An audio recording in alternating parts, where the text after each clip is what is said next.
Hello, everybody, and welcome to the second episode of the Simply Divine podcast. Today, I've got a very special guest, Matrona. Um, Tell us a little about you. So, my name's Matrona. I've been Sir Package's best friend for the last 17 years.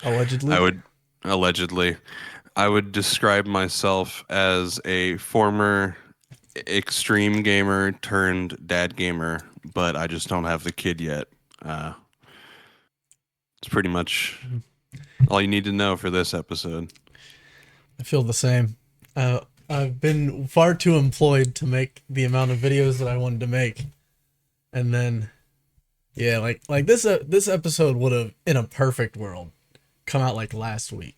But then I worked 6 days last week, and I put out a community note saying like, "Hey, so I work like 6 days a week, and then the one day I'm off is whenever the person I'm trying to have as my guest works as double. So, yeah, it's just cooked. But today I randomly have a day off. I didn't even have to call off to do it. I was debating on it. Um, but here we are. Yeah. I Any say, ironically enough, I think I also worked 6 days last week. Not counting the double as like an additional day, but I worked for someone else calling off, so definitely wouldn't have W's been. in the chat for having no life. Oh yeah, it hurts. It hurts. I can't be an epic insano gamer. So, anything special going on in your life? You know, any Um, I'm bronzing my beard. Uh, okay, other than that, I would say uh, there's a new World of Warcraft server called Bronzebeard that I've been going really hard on. For those who know, you know, but I'm not gonna speak too much on it because this is a Path of Exile podcast. Um, it's Path of true. Exile 2, especially this episode. That's true. Um, yeah, I've been itching to go to the gym. I was just gonna start it by like just talking Oh, about some random we're things, okay. Yeah, well, let's just like let's for a talk few about. minutes. Yeah, yeah, yeah. I've been itching to go to the gym because like just like how recording this, it's been like a few days since I've been able to do that. Uh, it's also been a few days since I've been able to go gym, Yep. and I just want to do that. Um, Otherwise, I'm making donations to the gym. I'm not trying to do that. Fuck them. It's a good place. I mean, I'd donate. Yeah, a whole lot of big sweaty men, but nowhere else I'd rather be. To be honest. Exactly. Exactly. Uh, I'd say, it's usually gracious of me to look at my co-star, but I'm just like staring at myself low key, like who let such a handsome man to get on the internet? You know what I'm it's saying? true. Like, for those who don't know, I am a how do you call it? A fat fuck, right? Hmm. And I used to be, I think going now we're down. I used to be 50 pounds heavier. When I like very first started losing weight about like a year and a half ago. Now, like I fell off the horse a couple of times and had periods where I was like stagnant, but that was really good because I didn't have periods where I like shot back up in weight. So I'm 50 pounds down. I'm like 280. Everyone in my personal life is either very nice or it's true, but a lot of people say I don't like look 280. I don't know. I won't do like a whole like physique reveal, show my belly on podcast. But feeling good, like I feel like my face is slimmer. I'm staring at myself. I'm such a pretty man. I'm such a pretty man. That's true. I've never been harder. Hmm. Uh, yeah. Uh, I'm getting my screen fixed for my phone this weekend because I'm trying to trade it in for a new phone and get the new S. I think they're on 25. I don't know. I have a 23. Big number. Um, Yeah, bigger number better. Usually, I feel like I don't know. Um, yeah, so that's fun. I feel like there's like I like getting a new phone because it feels like you like remove a lot of the bloat from your old phone and you like start fresh. I feel like is can be kind of a good feeling. Kind of like getting like a new PC or people say that about Absolutely. moving somewhere. It's like I eh. mean, I got a new phone just a little bit ago, so I know the exact feeling. A lot of stuff left behind that obviously I didn't need because I don't miss it at all. I'm not getting it back or anything. So yeah, True. getting new technology is definitely the deep load is really fun. I like I was even looking at like just this phone because like I've been thinking about how I'm recently going to be getting a new phone, and I've been using this like notes app on my current phone and the one before that. I've been using it for a while, um, because like with my ADHD, I make a lot of lists and notes, and that's something I've always done a lot of. And for like years, I used this app called Black Note, and it's just some like random note app off like the App Store or whatever, like the Play Store, and it doesn't have like an account that you sign into or anything that like saves your notes. So the last time I got a new phone and upgrade to like this one, and then now when I'm upgrading to this next one, I was thinking about how I'm gonna have to like either basically retype or like copy and paste all my notes somewhere else so I can like get them on my new phone. And then that made me start using a new app instead. I was like, I don't know why I do this. So I just started using Google Keep. And yeah, I just wanted to I wanted to give a little shout out to the small indie company of Google. Yeah. Pretty good notes app. I don't know why. I guess just for comfortability, I was using Black Note. Um, but like honestly, being able to like get on my computer and then write things down and like jot things down and then also just like bring it up on my phone is like the most simple yet like a big quality of life thing that I've recently been experiencing, because that's what I've been using to like write down the notes for this episode and like the past like 3 videos on my channel that I've made. Um, because like if I'm at work and I want to like and I think of something for the video, I've like written it down. But then I would come home and I would like put it on like a Google Doc and be like, that's like that's an extra step for what? So yeah, I don't know. It's a big W, and I feel like it's allowed me to be a lot more organized. And now I don't have to lose all my notes whenever I get my new phone. So that's gonna be pretty exciting because I already kind of ported everything over. Yeah, they had a little all of my stuff was backed up in like the Google Cloud or whatever. So when I got the Google Pixel Ultra S10 or whatever, there was like a whole recovery process where I signed into my Google account and then it's like, "Oh, here's all the shit you had. What do you want to keep?" And when I got my new phone, I untagged all of like the bloat shit, but I also it was pretty nice. I got to like automatically install the stuff I like knew for sure I wanted, like my macro tracking app and my like I ride the bus for work and shit. So like my bus pass app and so on and so forth were just kind of installed automatically when I was setting up the phone. So that's fun. Technology is crazy. Quality of life just keeps getting better. When we're like old, we'll be getting tricked by AI videos, and even now, actually, some people are. It used to be when we're getting old. Now it's like next year, uh, I we feel will like have with AI girlfriends. hell yeah. I feel like with Sora AI is like I don't know when that happened, but like a week ago I started seeing like Sora AI. things on This TikTok and stuff. this month, roughly. And whenever that came, I don't know. That is definitely way better than I can tell that whatever program that is, I don't really know anything like about it logistically. It's just the videos that I've seen have been a step above the AI videos we've seen ever since, like before that. Whenever I first saw it, I was like, when the first time I saw a sort of one, before I noticed like the uh the icon on the side that is usually like watermarked onto the videos, which I hope stays, because like that's when we're really doomed.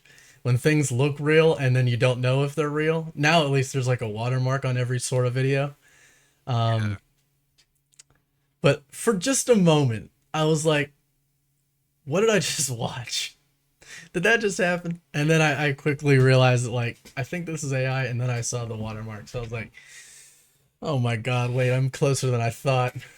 I am so doomed.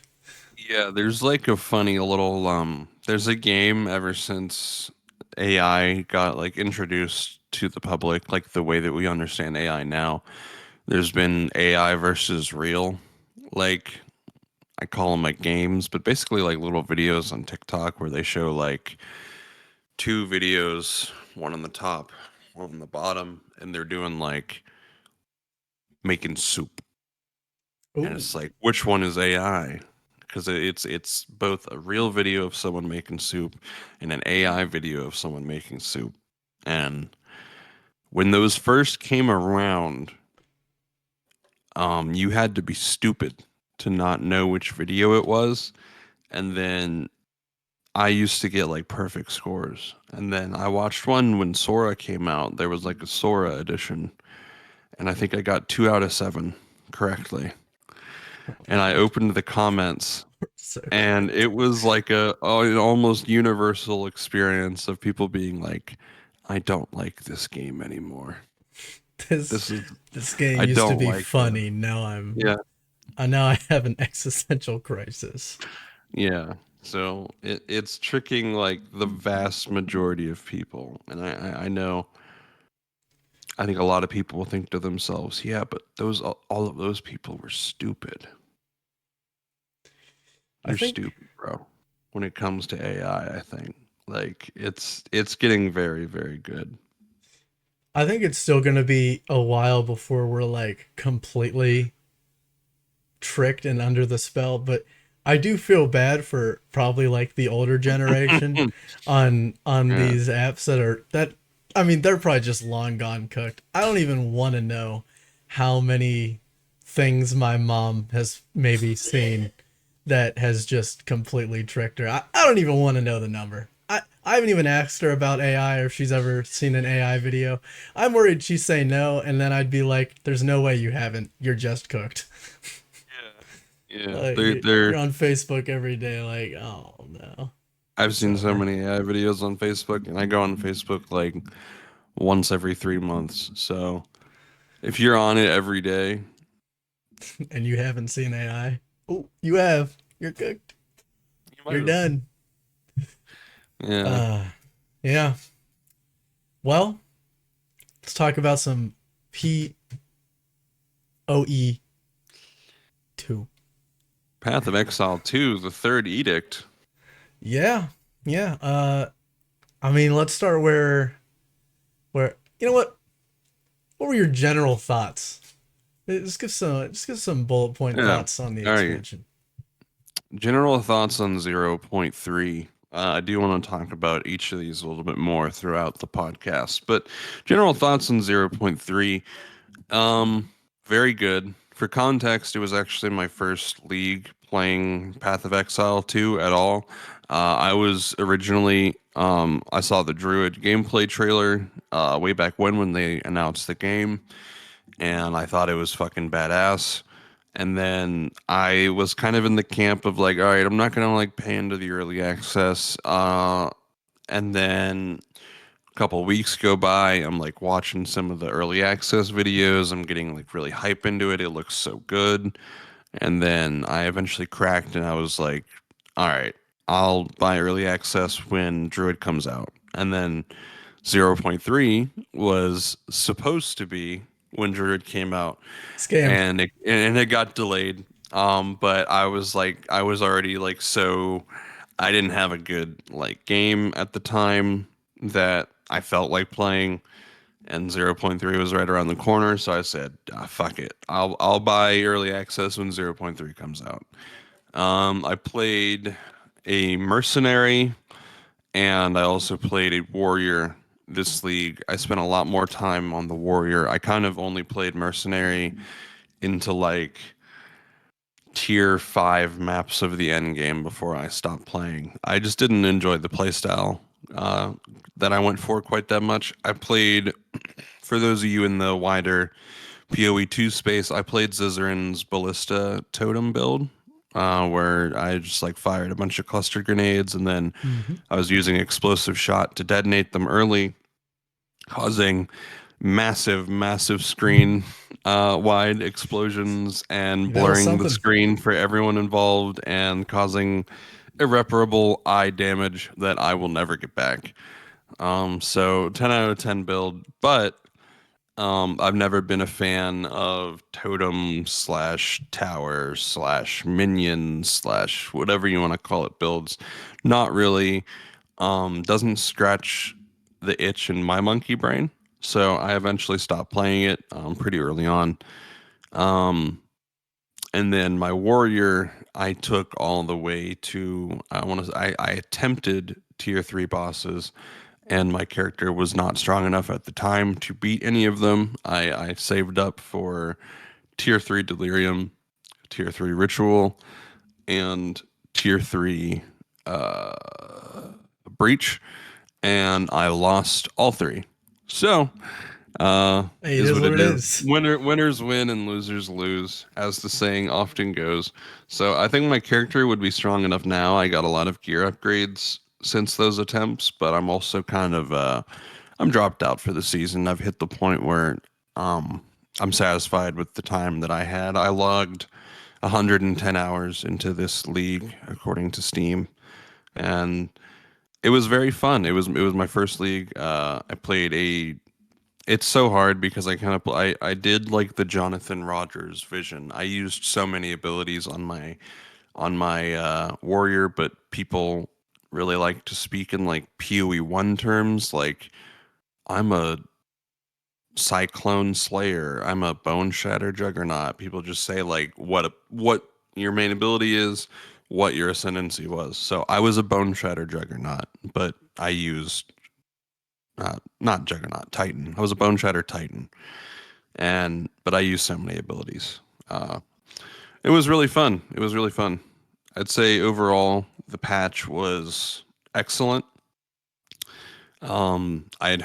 I hadn't been there obviously, but I had heard many bad things about like 0.2, and that 0.1 was very rough, and 0.3 is a completely different game compared to those first two patches, and it seems to be a game that people really like, myself included.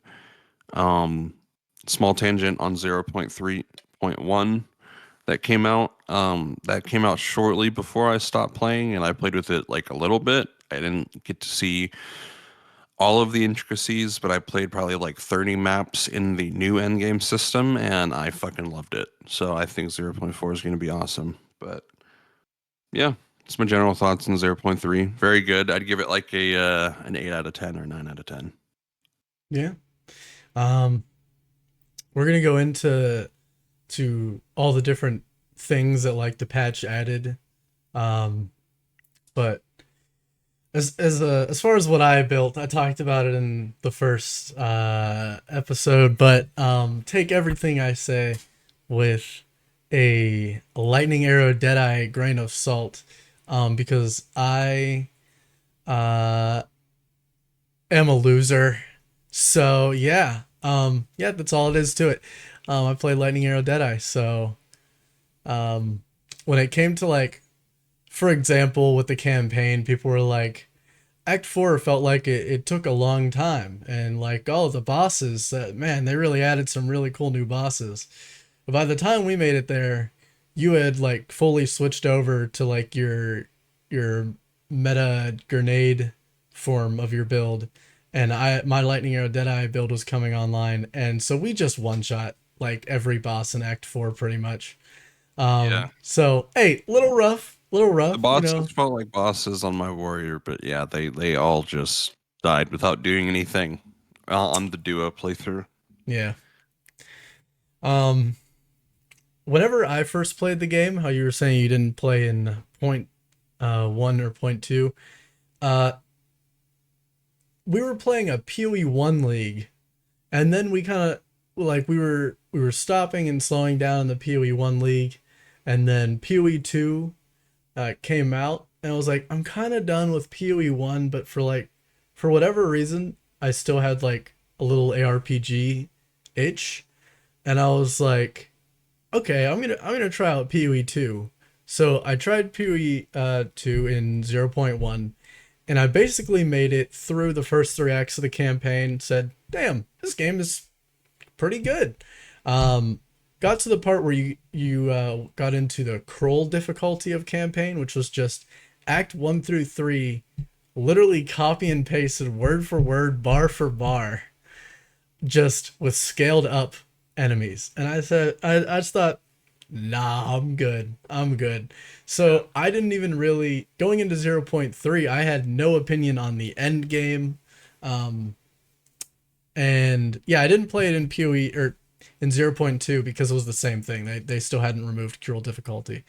So I was like, this is really the one bar of entry that's keeping me from like playing the game more. But I was just like, no, I'm good. I enjoy the bones of the game so far, and I assume they're going to like fix it and keep working on it.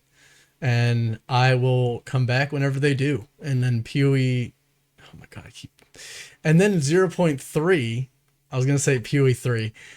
0.3 is whenever they did fix with the campaign. They added Act 4 and the 3 interlude, and I'll say I have nothing but good things to say about like the theme, the nice areas of Act 4 and the interludes. The interludes are pretty cool. I do find we talked about this whenever we were playing. Like, it's hard to believe that they're going to actually scrap these interludes. And yeah, I mean, I don't know. What are your thoughts on the interludes? Yeah, so I think the interludes are a long con. I think they wanted to, and this isn't like a venomous opinion. It's gonna maybe sound like it, but I think they wanted to make themselves look like big dogs when they were like, yeah, all this content is temporary, and we just kind of slapped it together, last minute thing, no big deal.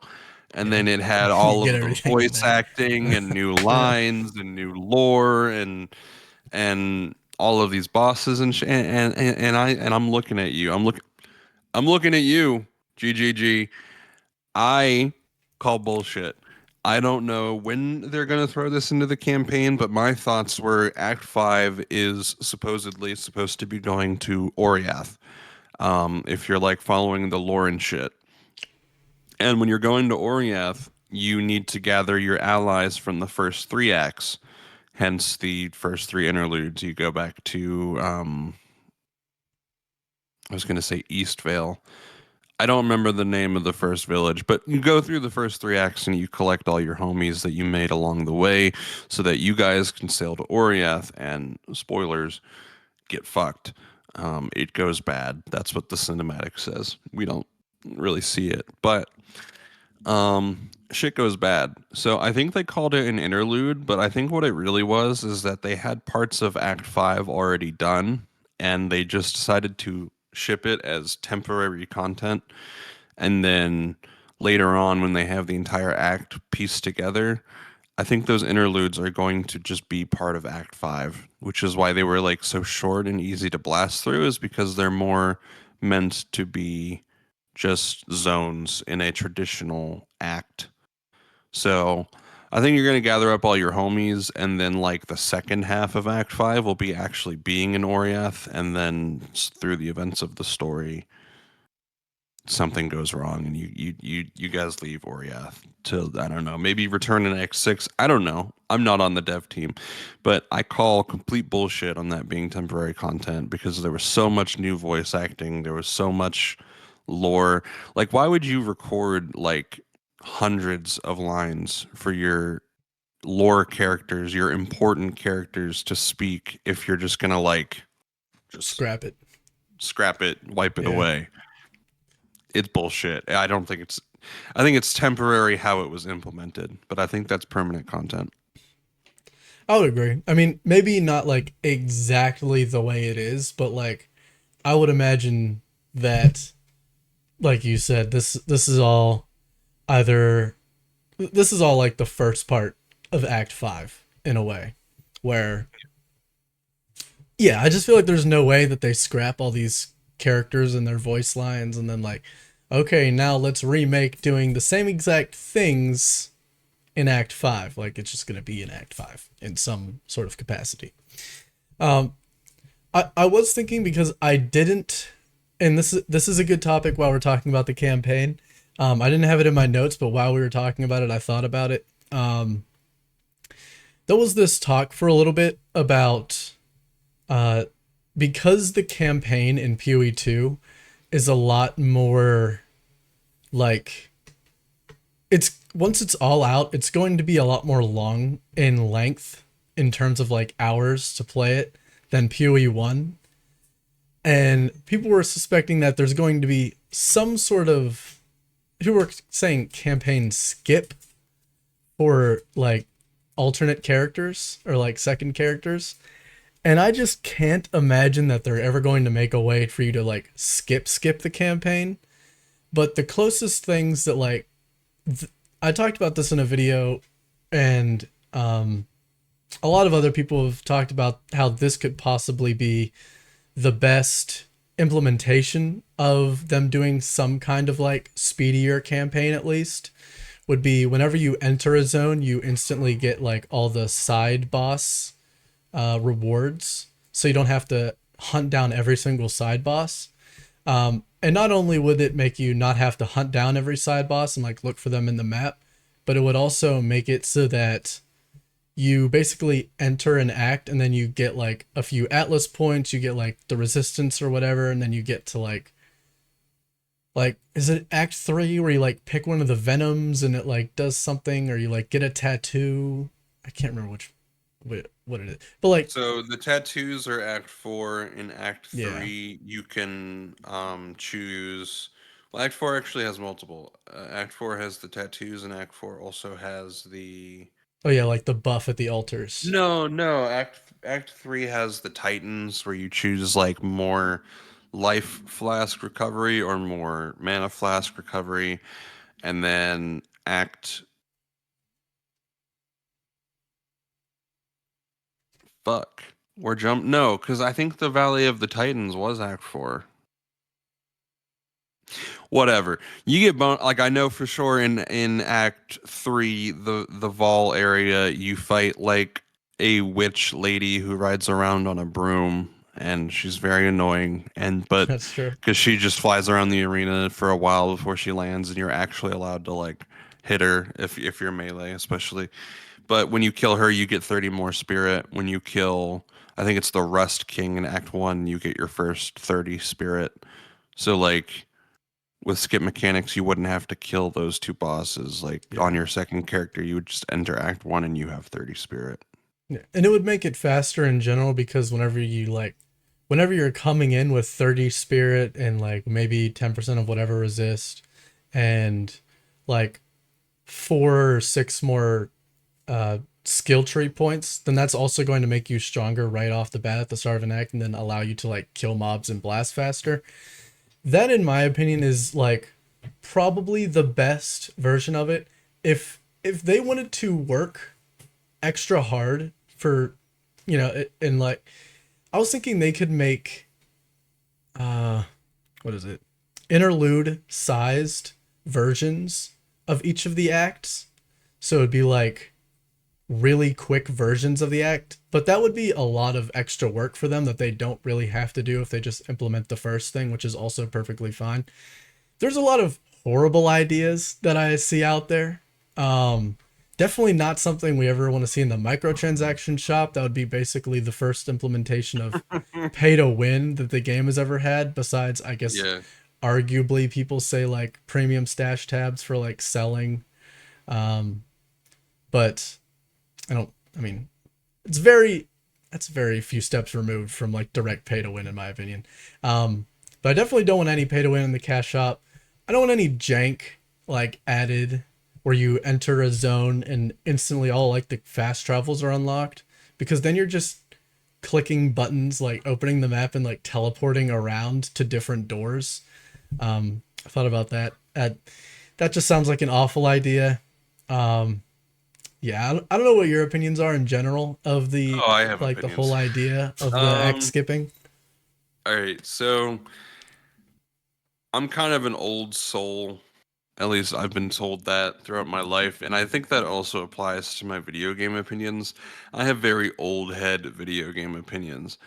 I think in my opinion, in my world, so for some of you, thank God I don't dev PoE2, but no campaign skips of any sort at all. It's part of the game, and I think it starts this like slippery slope precedent that I've seen in other games, because this is also a a hotly debated topic in a version of WoW that I also play. So I've been arguing with people about this for like weeks, but when you start to skip the campaign, right?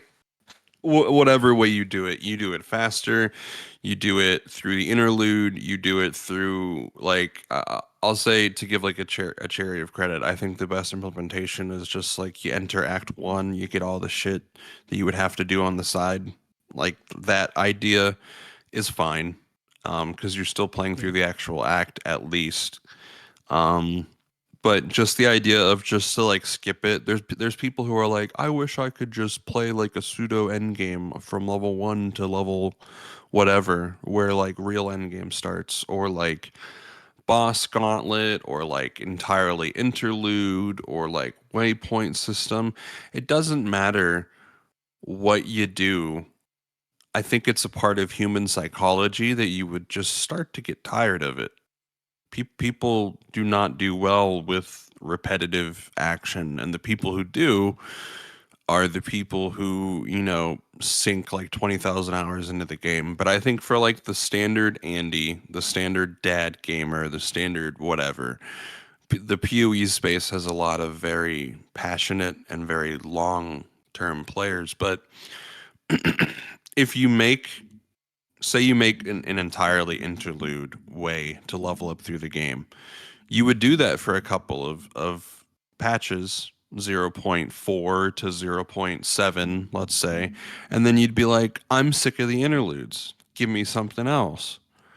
So it's one of those things where if you like, but I think in my opinion, if you budge and you give someone an alternative way to level, they're going to use that alternative way to level until they're just as sick of that way as they were of campaign.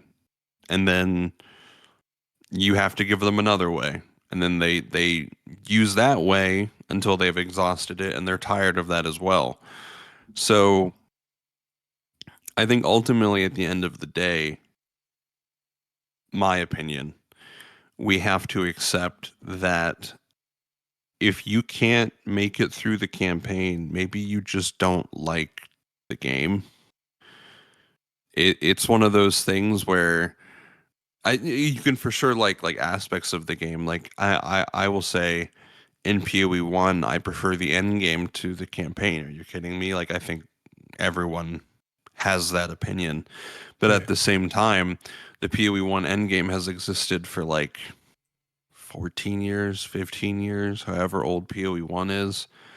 And there's like a small pocket of people requesting skips there, but it's also like I think people are putting what is the line? The chicken before the egg, where they say Act 4 is long, but it's their first time ever doing it. And if you went back to the memory of you doing the PoE 1 campaign for the first time, it's like 15 times longer than how long it takes you now. and Yeah. nothing changed about it. You just got better at it. So I think if you give ground on this, you start this precedent where like if people cry enough about something that I think is like kind of trivial, it puts more dev work into like, all right, we have to give them a new way to level up because they can't tolerate leveling through a campaign. I don't know. Yeah. It's weird. It's one of those things where like I don't personally see the point of view, but like I try to. But like when I played classic World of Warcraft on like on official release, I think in like 2019, like Blizzard's official classic servers, I wasn't like, man, I'm level 10. I wish I was just level 60, skip the whole thing and just do dungeons. Like that's all I want. Like that tells me that you don't like a grand majority of the game. And True. maybe you should just go play something you like. I don't know. Like Yeah. Um, yeah, I would say that I I mean honestly this barely affects me because even in PoE 1, my league starter is just the character that I play. Um, the only time I make like alternate characters is whenever I'm making a character to like be a solo when my main is playing with somebody, or make a character to be a played with somebody whenever my main is mostly solo. So, and then at the end of the day, by the time I reach end game, I don't want to like farm a little bit of end game on this and then farm a little bit of end game on that. And this is just my opinion. I know I'm there's a lot of people and a lot of very prominent content creators, and it is a big source of content creators' content in the scene, where they make a lot of different characters and a lot of different builds, and do a lot of different things because they want the knowledge and to be able to talk about every kind of build and be like informed on everything. I'm not really like I'm never gonna be like the build guide guy because I'm employed.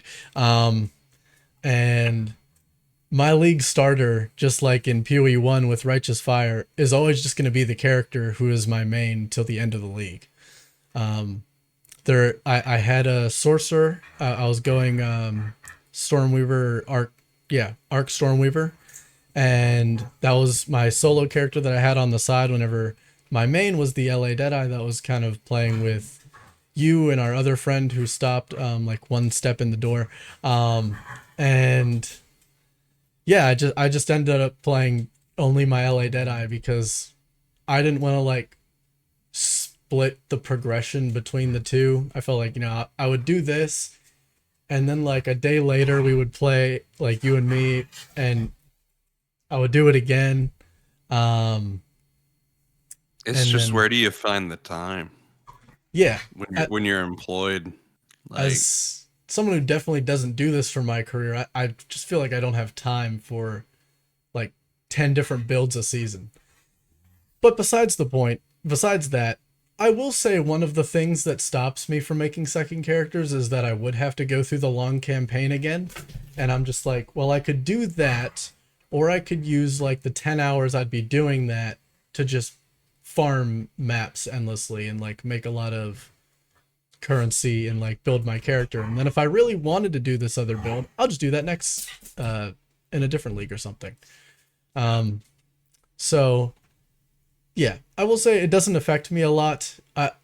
I do I do understand why someone who like makes 10 characters a league and has to go through the campaign like 10 times would have an opinion like this, where it's like and I do like the idea of account wide progression that affects all your characters. I've always been a fan of that, and I haven't really played a lot of games with that at all.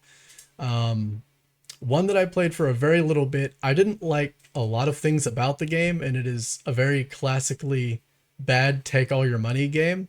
But one that had account wide progression was, I can't remember what it's called. Is it not Arc?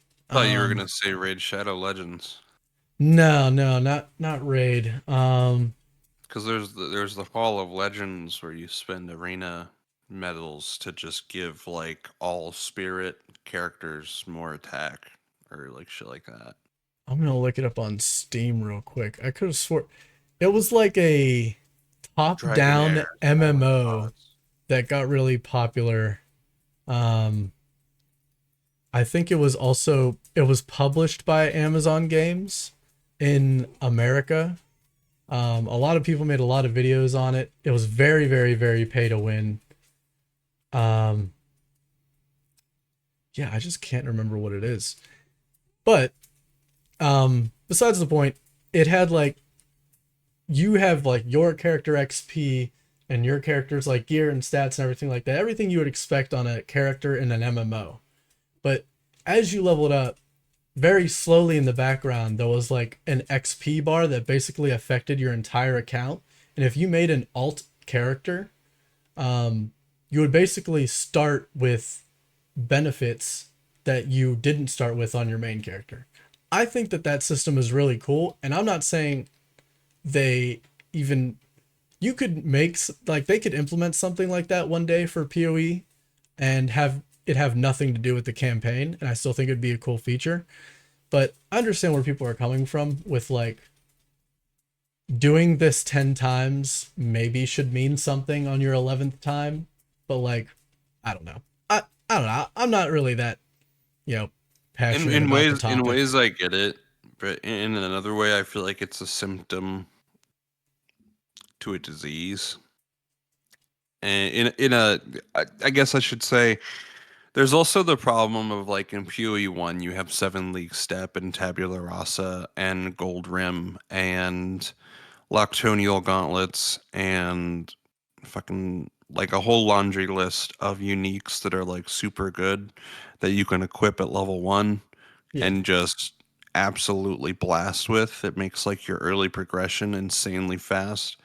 That just doesn't exist in PoE 2. Like there are low level uniques you can equip at level 1, but broadly they're like a wand that you would only use if you're playing a spellcaster, or like I don't know. There's not a lot of like universally low level uniques that make like twinking better, because you don't necessarily have to make the campaign shorter. You can just make you doing it faster Yeah.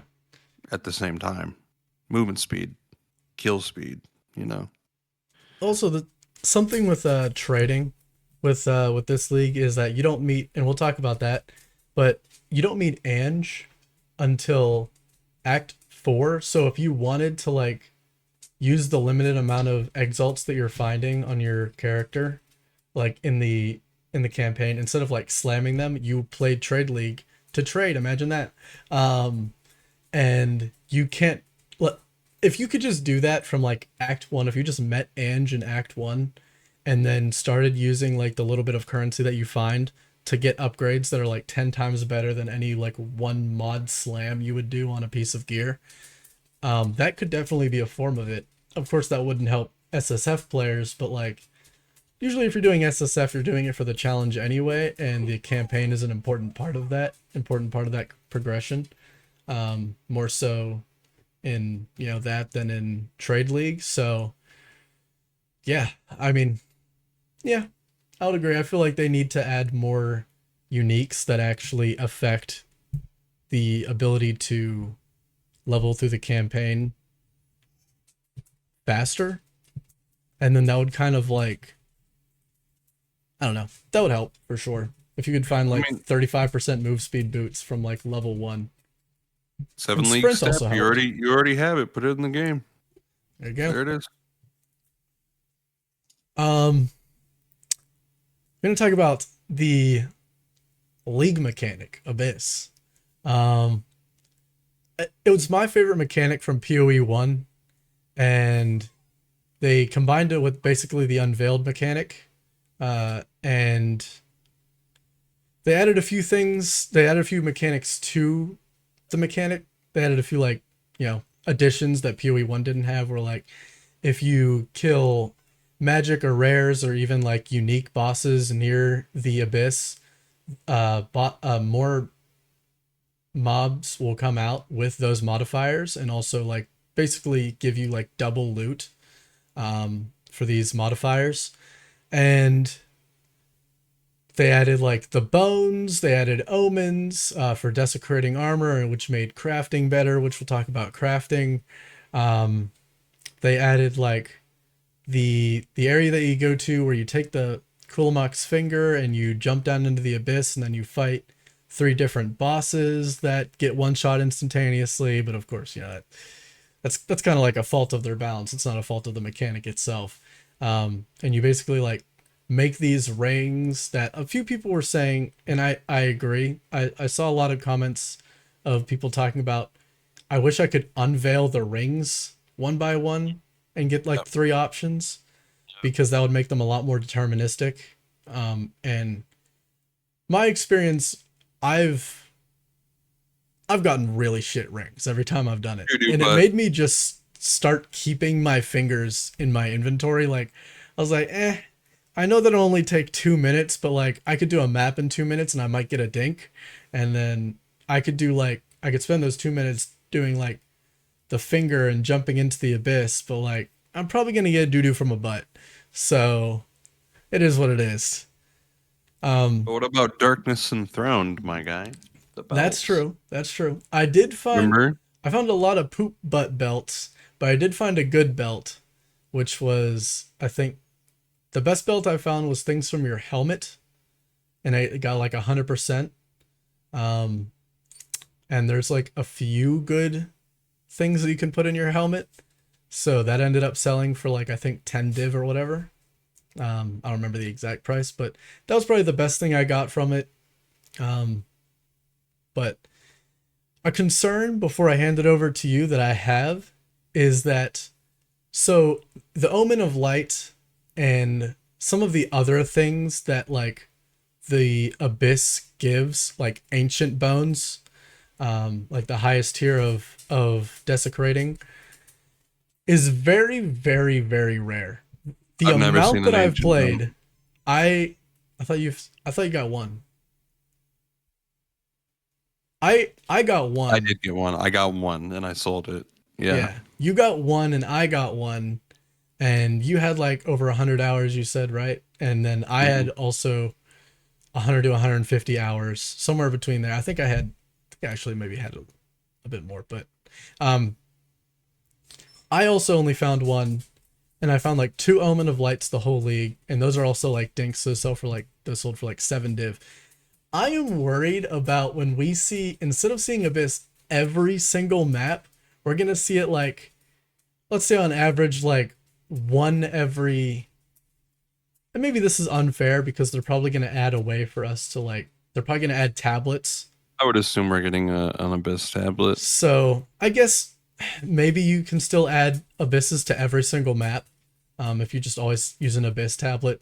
So I could be completely wrong, but not everybody is going to be running abyss tablets because not everybody is going to, not everybody, I'm sure, across the board thinks abyss Hopefully. is the greatest thing ever. But I just wonder what the value of these items are going to rocket to when it's not like every single player on every single map is getting an abyss, and that's what's going into the economy, and it's going to turn into some players who are farming it with their tablets are sometimes getting it on their maps. I don't know. I think if it That remains shit gonna like be worth a valuable mirror. enough.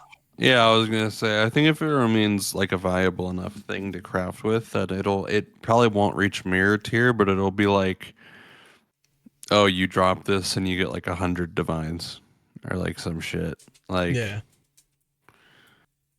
like yeah, I something don't know. worth They're like very seven rare. divines now will probably be worth at least double, I would predict, whenever the abyss mechanic is rare. Um, but yeah. So, So what are your thoughts on abyss? I'm gonna let the yeah, dogs no. out of my room, but I'm gonna Yeah, of listen to course. you Get on my those mutts phone out. and let you talk to the people. All right. So, yeah, I mean, Abyss was great. I'm a huge Abyss fan in PoE1. I like to specialize in it on my PoE1 Atlas quite a bit. So when they brought it over to PoE2, I enjoyed that quite a bit. I like all of the monsters. I like the multi-pit abysses are pretty fun. Especially I like desecrating waystones and modifying how abysses interact is really fucking cool. Hmm. And I hope I would like to see if they can make a generalized currency that does what desecrating waystones does, but for every mechanic. So like if there was a way, and you could argue maybe you want to keep it like special to Abyss. I think that would end up being like kind of weird if we get Abyss tablets and you can modify Abysses with tablets and you can also do it with desecration, but you can't modify rituals, you can't modify breach, you can't modify anything else. That starts to get kind of really weird. So I think the idea that like you desecrate a waystone and then for example it's like um, abyss pits lead to abyssal depths, or abyss gets harder for each pit that has closed, or abyss pits always have rewards. I think those are cool. If you had like something like you could desecrate a waystone and it's like breach breach hands have a chance to open another breach at like a small chance or whatever. So like when you're running through the breach and you're picking up your splinters and you're activating the hands, maybe you touch like, the breach lord's clasped hand, and when you touch it, it just opens another breach Yeah, and you got a breach on your breach. Or, like rare modifiers for waystones that like affect other mechanics. Cause I think that was probably my favorite part of breach was, or abyss was desecrating my maps and getting modifiers that interacted with the mechanic itself. All of the bosses were really fucking easy. Like I can't even remember the two dudes. It's like something of the abyss and something of the lightless, whatever. The two bosses that you can fight in, I think either the dark domain or the lightless well, to get Kulamak invitations yeah, are complete jokes. Like I think they're weaker than map bosses in terms of like balancing, but feels that way. I think I think balancing is something that can be like worked on and whatnot. But like they were pretty cool. You like kill them, you get the invitation, you go beat the Vessel of Kulamak. Vessel of Kulamak is also a joke, but I think like that's just like a that's divorced from Abyss. I think almost every boss is kind of like jokey. So that's something to True. talk about a little bit later. But yeah, liked the mechanic. I don't think I ever got a single good ring. I got like a couple of good belts out of the vessel fights. And I fully agree that like I think it probably would have been cooler if um when you were like choosing which lich to like a Manu Manu, Kurgal, and third guy. Starts When with you an were A. I don't choosing, know. was it who? I was gonna say, does it start with an A or Ulaman? Ulaman. Yep, Yeah, that's what it is. Ulaman, Kurgal, and a Manu Manu. I like a Manu Manu. His name is funny. I like it. Amumu. Amumu. Um, I think when you're like choosing which lich to take the power from your ring, it should have just been like you add on a Kurgal veiled modifier that you can like unveil later, rather than it just being like randomly from one of their pools. Um, because yeah, it just made a lot of poop butt rings that no one buys and no one wants because rings are such a powerful slot to begin with. Um, Really good mechanic. I think it's almost a 100% guarantee that it goes core, and then yeah, pretty good. I love Abyss. I hope it goes core, and I hope they keep it. Yeah, I can't imagine a world where it doesn't go core. Um, but yeah, I mean, there was one thing I was gonna say. Oh, it was gonna be about crafting. So, um, yeah, we can move on to crafting. I think we're both in agreement. We hope it goes core. I can't imagine a world where it doesn't. Um, it's really everything that they added to the abyss mechanic from PoE1, where it was already my favorite mechanic in that game. Was just I think taking it up another level and really good. And pretty much everything that I could say that's like wrong with it, People were talking about the visual clarity. I do feel like that got better over the course of the league, and I would imagine that whenever it does go core and we see it in 0.4, they'll probably add like a few tweaks to it, a few more tweaks. It doesn't have to be perfect, like you can see every little pixel of every little thing happening. I think a big part of these games that are getting swarmed by monsters and like colors and mechanics is like that you can't see everything coming sometimes whenever it gets too hectic and you have to like constantly be on your toes, and that is one of the ways that like you can die, and what makes it threatening. So I'm not saying it has to be perfect, and I definitely think that they might take like one more look at it, maybe tweak a few more things at the most there, and then the difficulty of the bosses, like you were saying, whether it's the three in the pit or the ones that you fight in um the darkness and like the special versions of the abyssal depths, where you get the Kolomag invitations, all those bosses were kind of mid. Like I mean they were good, but they were weak and they died in like one shot, so I didn't really get to see any of their mechanics or anything that they did. And that's just a problem pretty much across the game right now. So yeah. um with crafting, that's the next thing. We had the greater and the perfect tiers of currency. They added those. It definitely ups the determinism in terms of like what tier of modifiers that you can get. They have the abyssal bones and the omens, which we touched very briefly on. I think it's a crazy good system, and a lot of people were talking throughout the the patch about how it makes crafting in a way too deterministic at the like the very high ends. And I think I completely disagree with like the sentiment that they should nerf it. I'm very with the opinion of Darth Microtransaction and Talkative Try and a few others, where just because there's a few more mirror tier items floating around in the league than there would normally be, like than there were in the past, doesn't mean that we should be taking away all of these really good um, forms of crafting for like even the casual crafters, because I think it helps the casual crafters a lot more to like have to for them, and I'm talking as one of them, to feel like I have a bit more determination in the things that I'm actually putting on my items. Then and like most people are never going to get a mirror anyway, or anything mirror tier in general. Like most people won't find a mirror or anywhere near the amount of divs it requires to reach a mirror. um so having more of these items is like, yeah, that's great for like the 0.01%. I guess let them enjoy it, whatever. And we'll be down here also enjoying it at a completely different spectrum. Um, yeah, I think crafting feels a lot better.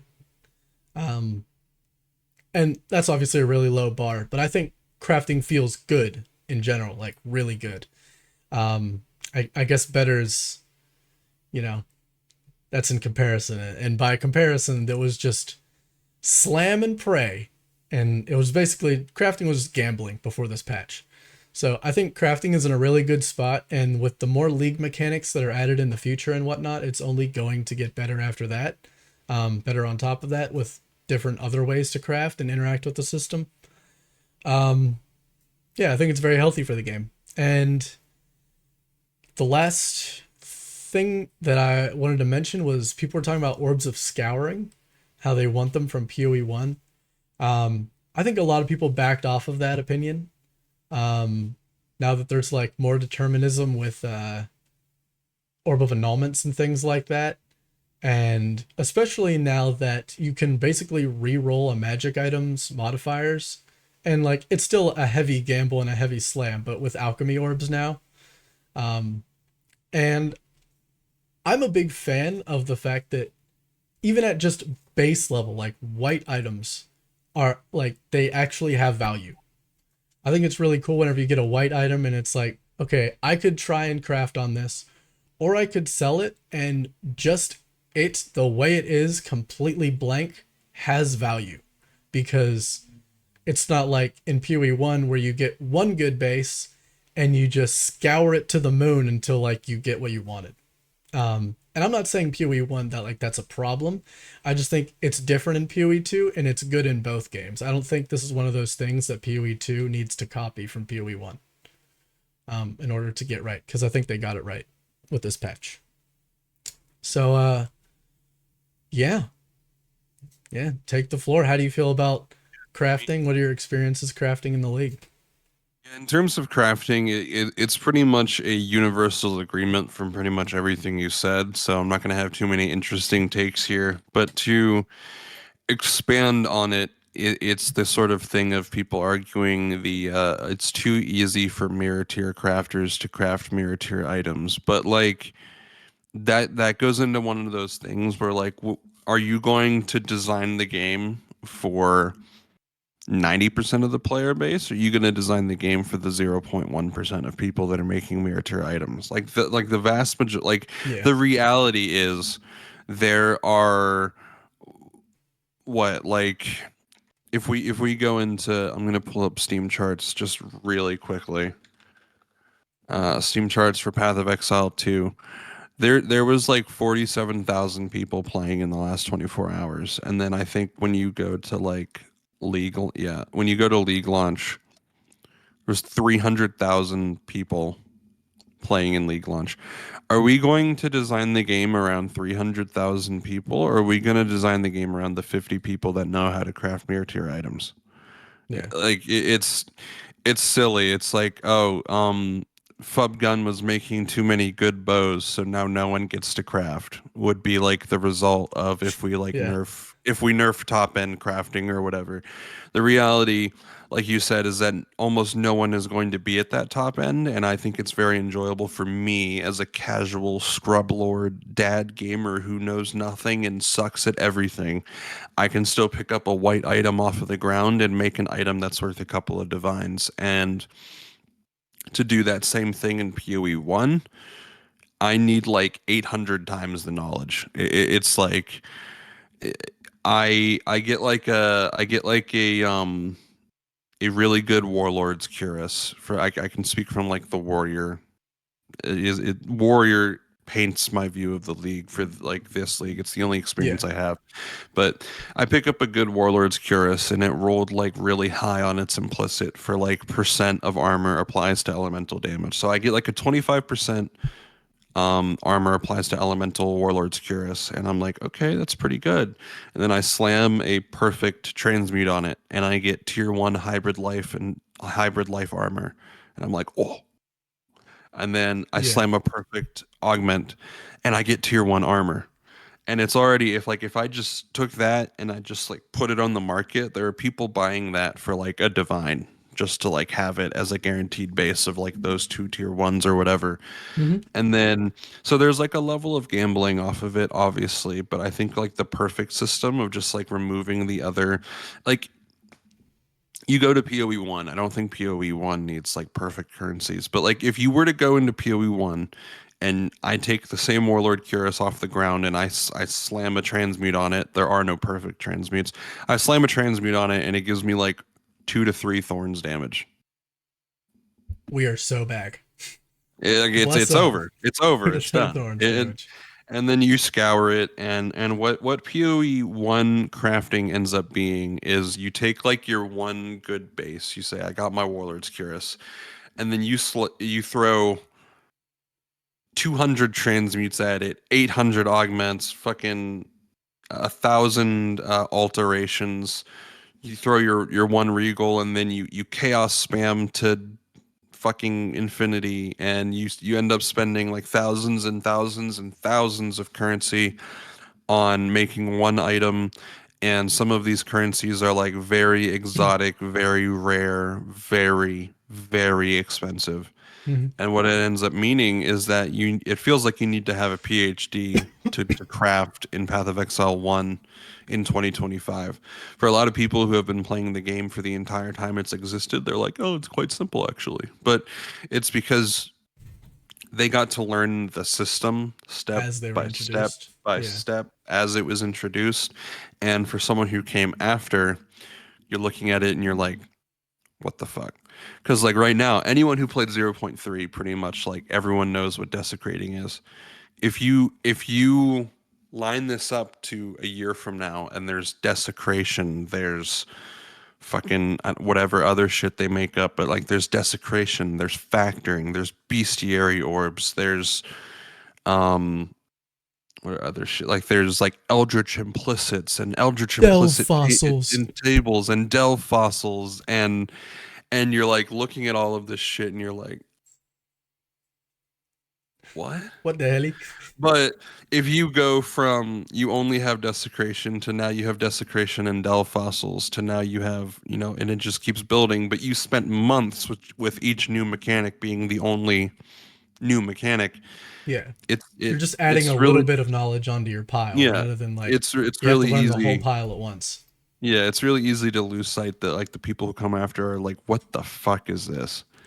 And um so I think my point is someone who's very casual like me. I think if I like look at my Steam numbers, I have 110 in Path of Exile 2, and I have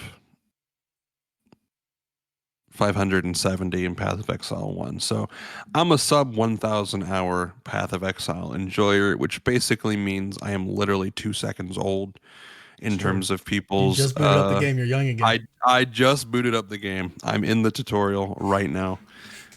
Compared to some people who are like 10,000 hours in or whatever, like crazy shit, like I don't know, Zizarin and whatever. But I think I speak for like the average gamer who plays a couple hours every day. Sometimes they don't even get to play on a day. And they're just like playing a game with like, I'm not saying it has to be baby game, because I think the reason that everyone likes Path of Exile is its Depth. complexity, its depth, Yeah. all of that stuff. But what I am saying is, with the strength of the crafting right now, normal people get to make items that they wear themselves. And in Path of Exile 1, for a lot of people, they take their currency, they get a fracturing orb, and they're like, oh, I'm gonna go convert this to Exalted and then buy my items.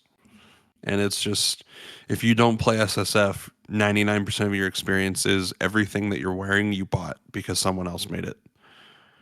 And Phew. you can say like, oh, you go just put the work in, just go learn PoE 1 crafting. True, true, but it's very complicated.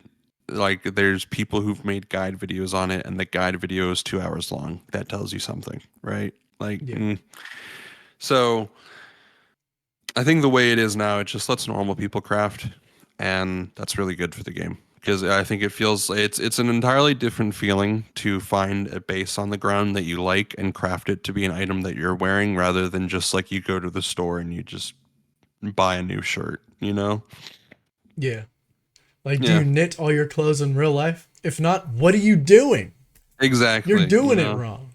You're doing it No, wrong. I So mean, from a slightly elitist perspective, I'm actually one of the biggest things I'm excited about with PoE2 is that I'm one of those people who get to experience it from the very start. So it's not going to be like PoE1 where like we've played 3 different leagues and there are a lot of times I still don't know what the fuck is going on.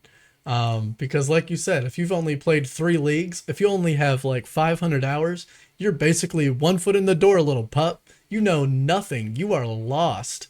But in PoE2, I basically get that like it's like an ARPG's version of an MMO launch where like you're there from the start and it's like very cool and you get like the nostalgia from being there and like seeing everything slowly get added and all these different mechanics throughout all these different leagues.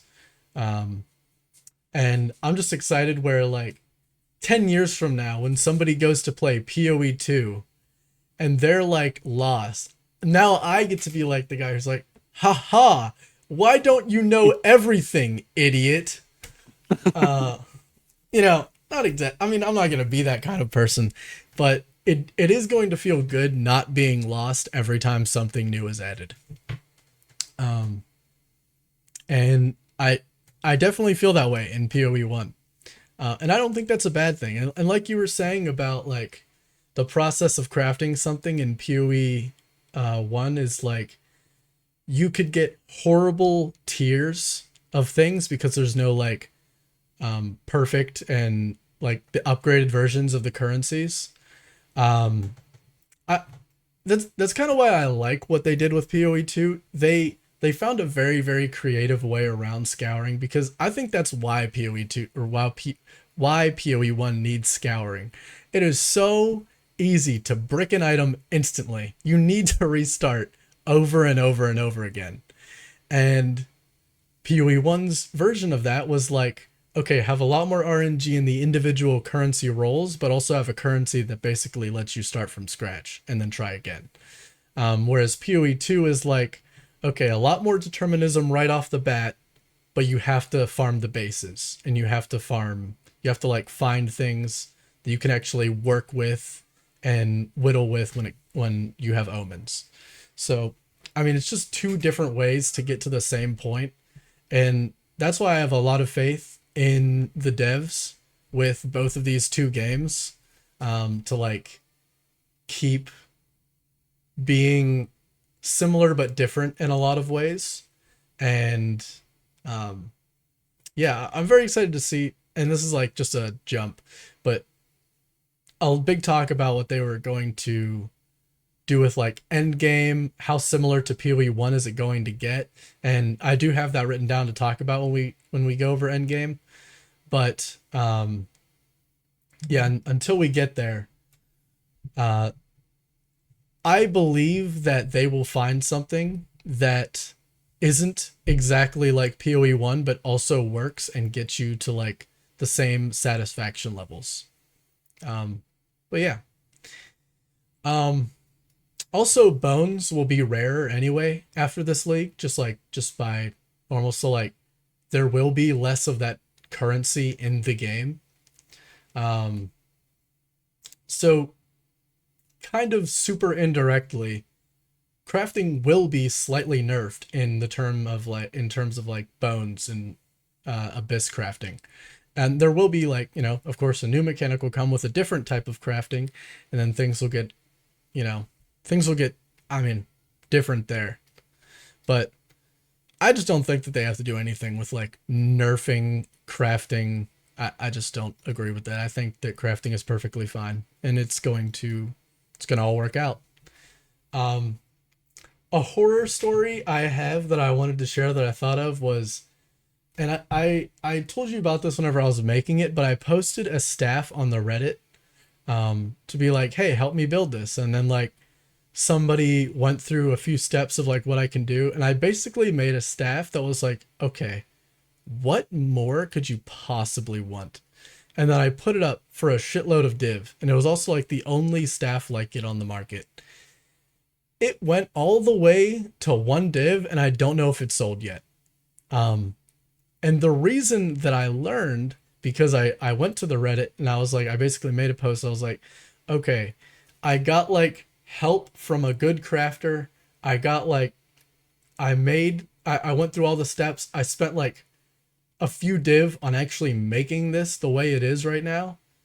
What is wrong with it? And basically the answer that I got was that it's a staff.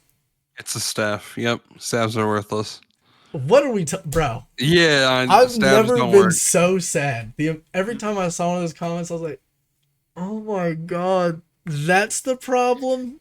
Mm-hmm. It's the fact that it's a staff, and it's like, Yeah. yeah, because turns out additional level 2 skill gem is such a valuable stat, and you're sealing with one staff, whereas having the points on a shield and a wand, or a focus and a wand, are much higher. You can go like one or two more like level to all skill gems higher on that combination than staff, and that completely deletes any W's the staff could ever possibly have as a weapon.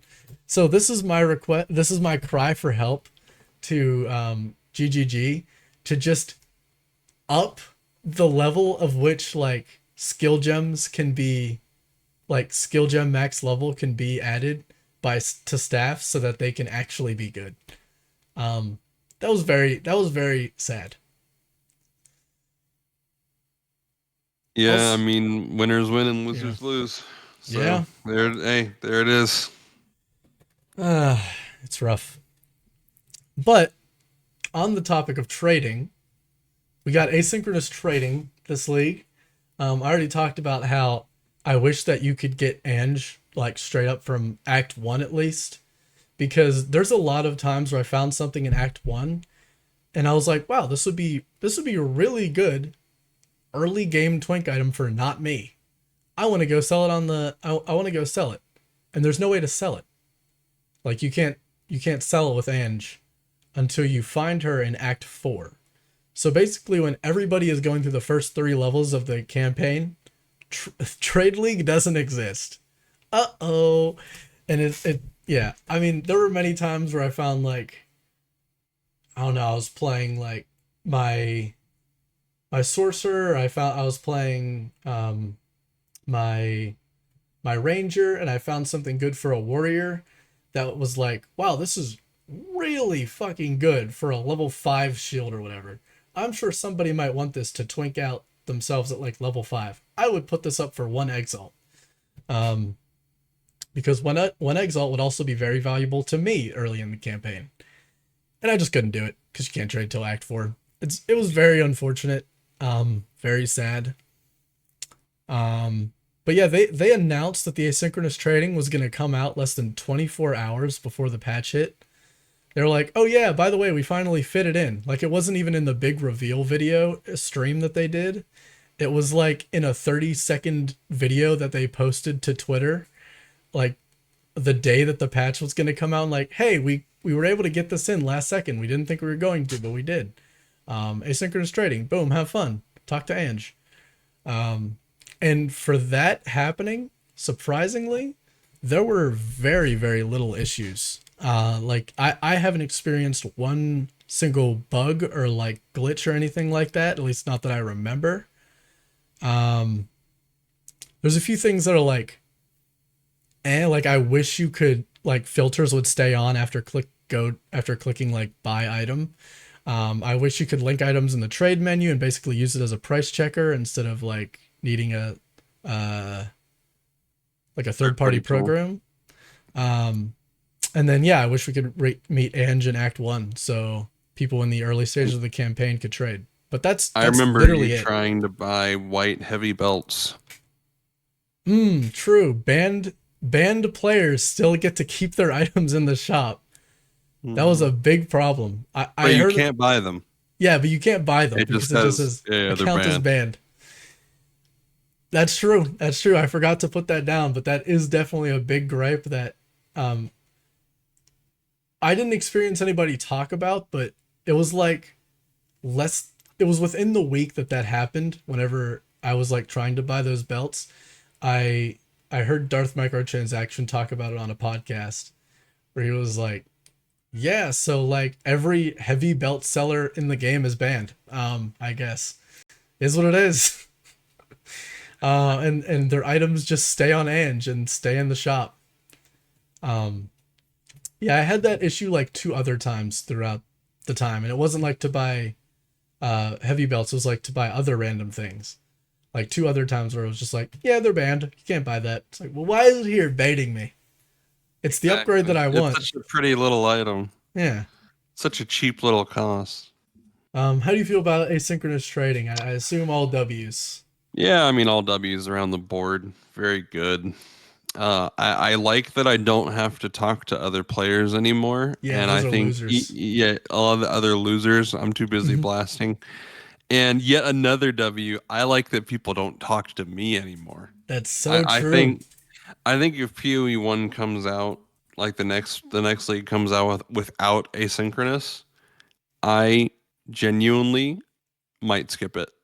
Or at the very least, I might play SSF because just the thought of being in the middle of a map and then I get like ding, the whisper, I want to buy for this much. And then if you don't respond or invite them in like 10 seconds, they're like, you there?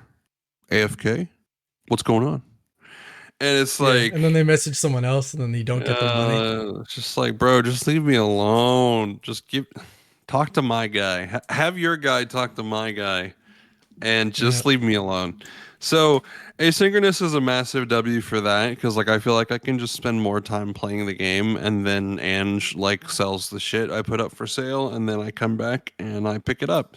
And then especially working man gamer, I can be at work all day and I can come home when I'm playing a league and I come home and Ange has like 80 exiled orbs for me. Oh, I could just true. kiss that woman. It's beautiful. And I wouldn't have made any of those sales if I wasn't online. So like yeah. Yeah, So people like got the without items that without they wanted from asynchronous, you, and you got the currency you wanted from them, and you didn't even like you could still work a job. Imagine that. You didn't have to be homeless. yeah, yeah. It was like I remember there was a point in I think Settlers of Caligar where I was actually down bad enough for Path of Exile that I had Path of Exile open on my computer at home, and I would log into my remote desktop Ah, to I do remember that. trades and to also send shipments because there's no offline functionality. But I'll never have to do that in PoE2. I'll just put the item up for Ange and then I'll come back and it'll be gone. And I think like yeah, there's a certain like social element that is lost without physically giving the item to the other player It's an or annoying whatever. social element. But yeah, I'm gonna be honest, it's just an It made me annoying more social element. annoyed with other players than it made me like feel like I was in a community. Yeah, like I never, no, exactly. That's what I was gonna say is that I feel like there's no community aspect to like opening the trade window, putting the thing in, and then the guy puts the currency in. It's just like I never made any friends off of doing that. I never got scammed off of doing that. I never like I don't know. It's way different than like doing a dungeon with someone in vanilla WoW where you're there together for a while and you can like foster a friendship or a social interaction. It's literally just like how valuable do you find it if you're a cashier or you work any job where you're customer facing? How valuable is the interaction where like the dude brings a drink up to your counter and then gives you money and you take the money and you say have a good day? Yeah, Not very valuable in my opinion. Not like the I could do most without cool. it. It's not like being at a party. It's not Yeah. like, Like I'm not there to become the cashier's friend. Like if I could, bro, I would be doing this. I do order a at a lot of times kiosk. on my phone or on a kiosk. If there is a kiosk, I'm definitely using that. And like Yeah. I'm just going out like we don't have to have this conversation. You're not going to be my best friend cuz I ordered a chalupa. You're not going to be my best friend cuz You don't want to be my you sold friend. me a I don't want to be chalupa. your friend. Yeah. Just Like just take put the the food fries and in the go, bag, you man. know? Yeah, put the fries in the bag. Like you have your Take own friends and I have my own friends. You know, we're not take gonna the fall in fries love and go. here. Yeah. So asynchronous trade helps me not talk to more people. W. And that's W. That's awesome. Because like I don't know, it's just it would be way different if I was playing with the people. Like if there was a more PoE2 and PoE1 at the end of the day is not a very social game. I think all of the social elements are exported to the wider community. Like there's like a million and one PoE2 or just PoE in general podcasts and stuff. I think that's where people do their like socialization because when they're in the game, they're go go go. They're blasting. Yeah. Yeah. So yeah, nothing but W's for asynchronous trade. I also like how people talked about how it keeps the league alive for longer because I personally haven't logged into the game for a week now, probably at least. And I haven't really like been blasting for 2 weeks at this point. But whatever items I had are still in the shop right now. I mean, I'm sure some of them have sold, but yeah, they've sold and I haven't been there to sell them. A lot. Everybody who has like had their fun in the league and are now out are all their stuff that they were selling with Ange is still there, waiting for future players who may join in a week from now or like a month from now, towards the end of a league, they're like, maybe I should give PoE2 a shot. Way after the league was alive. And in PoE1, your ass is cooked. You might as well play SSF because you ain't getting to talk to nobody. Nobody's going to be online. All these items are dead on the market. Nobody's ever going to respond. They played like 2 months ago, buddy. You missed the bus. But now it's like, oh, I want this. Let me search this. Well, this is on the shop from like a month ago, and it's exactly what I want, or it's like at least the closest thing to what I want. And I'll take it. You just wouldn't ever get that in past leagues or in PoE1 currently. Yeah, I stopped playing 0.3 about like 2 to 3 days after 0.3.1 came out, and I logged on just to kill some time while behind the scenes while you were setting up the podcast because there was nothing really to do on my part. So I logged on, I played a map, and I killed a little bit of time. But when I did log on, I of course checked my Ange and I checked my sale history, and I sold like 14 items Yeah. while I haven't played for like 2 weeks. So 14 people got to enjoy the fruits of my labor without me having to hear about it. Long after your You know, retirement. long after my retirement. So yeah, it's good. It's good. Nothing but W's. Yeah. Game changing. Like the culture will never be the same for PoE after now. Hey everybody, real quick edit in the middle of this podcast. I know it's kind of weird, but I looked back at the video and apparently my mic just died for quite literally no reason. Like it still came through Discord. Matrona was hearing everything I was saying, but for some reason for the actual recording, my mic is completely muted for basically the entire closing of the asynchronous trade section. Luckily we said everything that we wanted to say for the most part, and the whole opening to the end game section. So I'm just going to go over because I still have the notes of what I said to open us up to the end game discussion, and then it's going to pick up right where Nick was responding to what I was saying, or Matrona, sorry. So yeah, what I said about Endgame was I was one of the tower haters because trying to efficiently move around from tower to tower using as little spaces as possible, basically doing dead maps with no content, wasn't fun at all. Just for the payoff of like maybe 3 or 4 juicy maps within that triple overlap section. Maybe the ceiling for juice is lower after 0.3.1, but I feel like the fact that now every single map is juiced and not just like some maps and only after you've traveled to a bunch of towers. Now every map is basically juiced, even if it's less.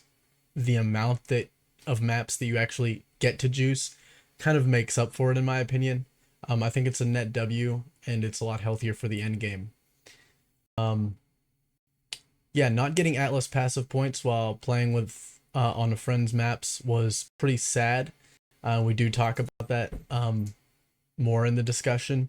If you were playing with other people and you visit somebody else and run a few maps on their Atlas, you just won't get Atlas passive points for the skill tree or for the Atlas passive tree like you do in Path of Exile 1, which is very unfortunate. You also don't move closer to citadels when you're playing in someone else's map because they're getting closer to their citadels because they're doing the nodes and you aren't on your map. You're not doing the citadels on your map, or not doing the nodes on your map, so you're not moving closer to any of your citadels. I don't know how they would fix that. It would have to be like a whole fundamental change with the whole like infinite Atlas map system. So I'm not sure how they could change that, but the Atlas passive skill point, like you not being able to earn any when doing something with a friend, is very strange and I think should definitely be fixed. I also went over how the process of juicing each individual map gets pretty annoying after a while.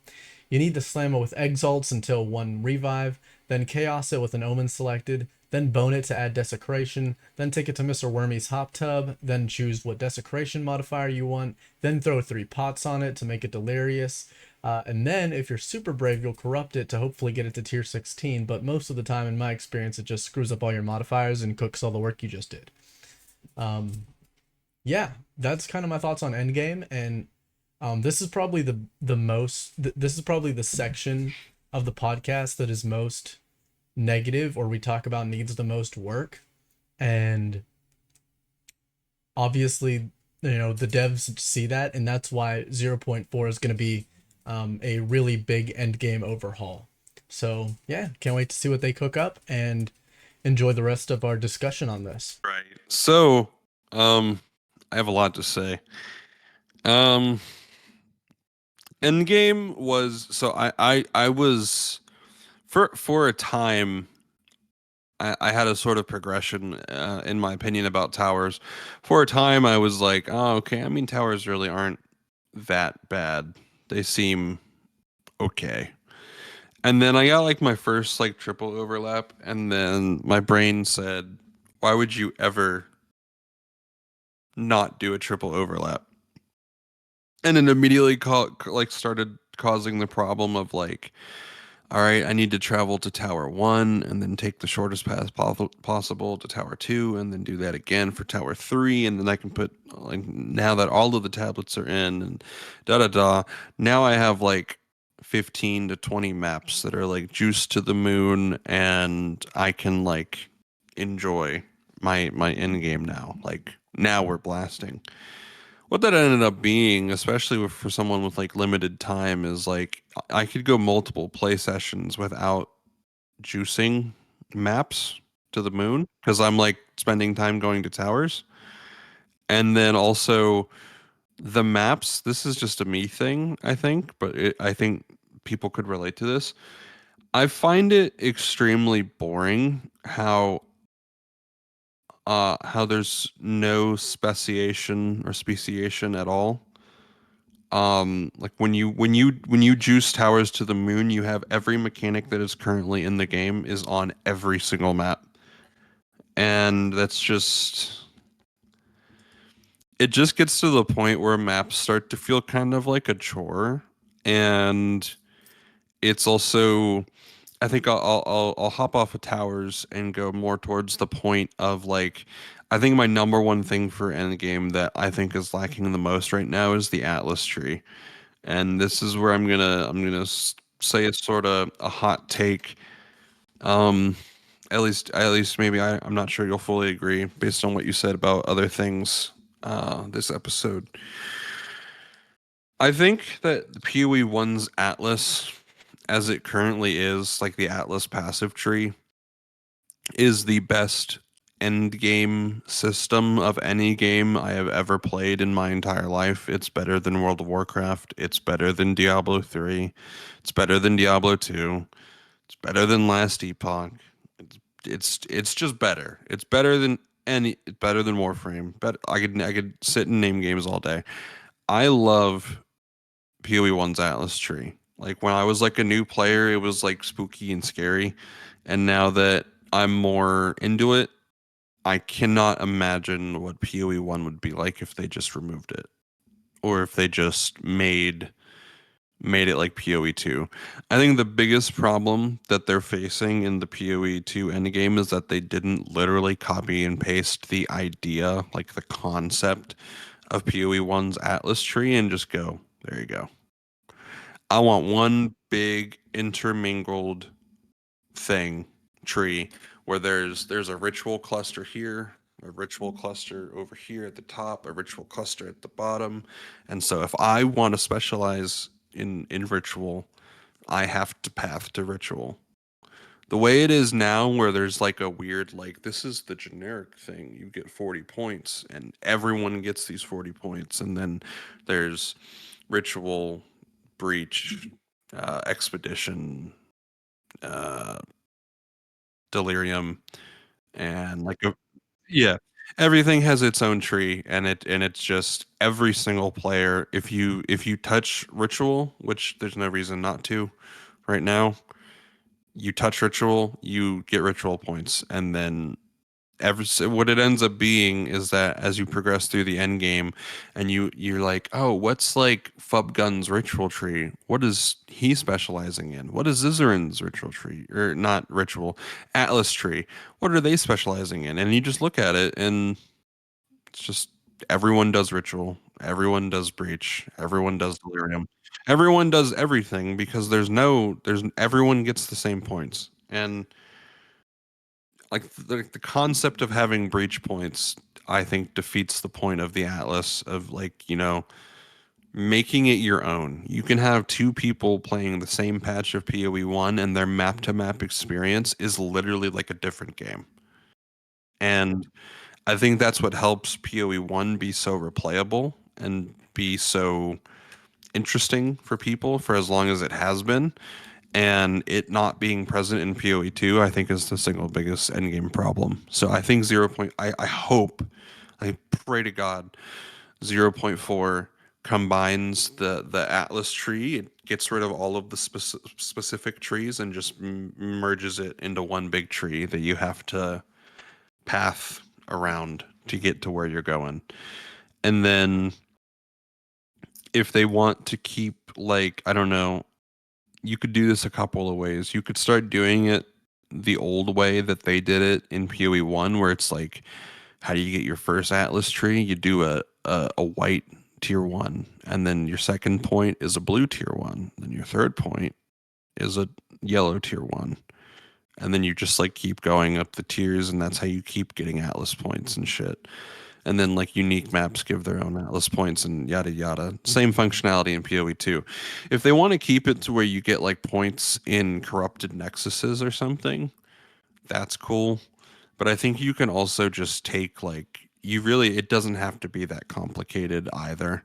You could take the same way that you do like you collect your 50 breach splinters and you activate it and you fight Zesht, like tier one Zesht, and when you kill tier one Zesht, it gives you 2 breach points. Just make it 2 Atlas points. There you go. Yeah. There it is. So maybe you can still dabble to like collect your points, but when you get into like real specialization, that's when endgame can be very interesting player to player. Yeah, I completely agree because like in PoE1 or in PoE2, it's like you said, everybody does everything, whereas in PoE1, it's like if a PoE2 player was to ask a PoE1 player about their Atlas tree and be like, "What'd you put your breach points in?" and the PoE1 player could be like, "Breach points? I turned off breach. Yeah, I I turned breach haven't seen off. a single breach all league." Yeah, I specifically went to the point that says you will never see a breach, but you'll see like everything else at a 2% higher rate. Right? I don't remember. Is it 2%? it's 2%. Yeah, You'll see like everything else across the board at a 2% higher rate.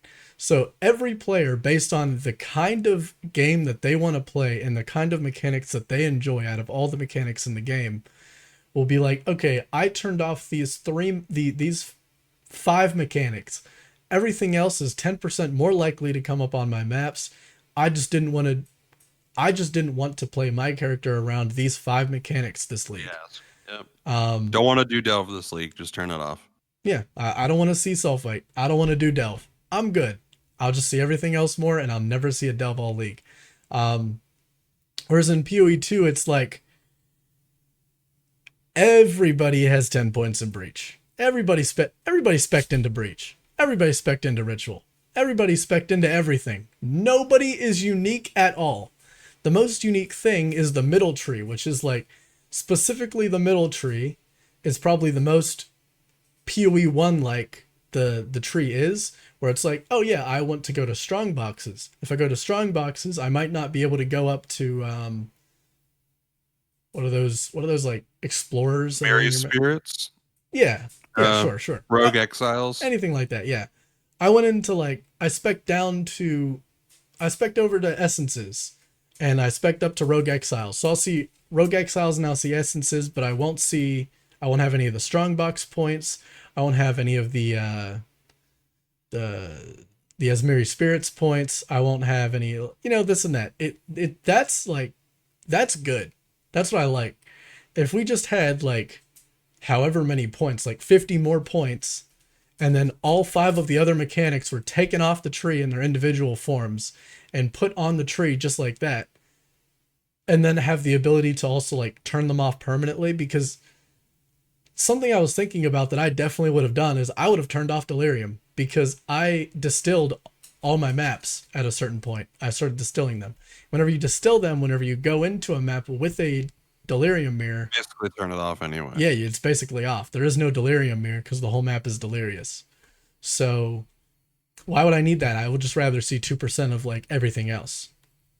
I would simply turn it off, never have to put any points into it.